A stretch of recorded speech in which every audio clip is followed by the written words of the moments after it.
I'm standing in front of the Supreme Court building here in Ottawa, a classic piece of 1930s neo-forbidding architecture. And there's something suitable about this impenetrable facade and these grim statues. Because when you get right down to it, how much do most of us know about the judiciary? It's one of the three branches of government in Canada, yes, as well as in the United States. Since the Charter of Rights has been increasingly important, the Supreme Court here is the apex of both the civil and criminal systems. And yet if you ask people questions like, when do we use juries in Canada? What are the appeal procedures?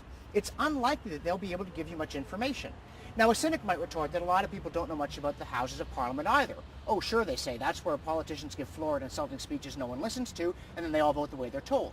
But if you bring up questions like, how are the estimates handled, or what do committees do, it's unlikely, again, that you're going to get a very comprehensive response. But I think the problem is worse when it comes to the judiciary. I mean, what's a writ? What makes evidence excludable in jury proceedings when it's trial by judge? How does it differ if it's criminal or civil? Very few of us have any idea what the answers might be to those questions.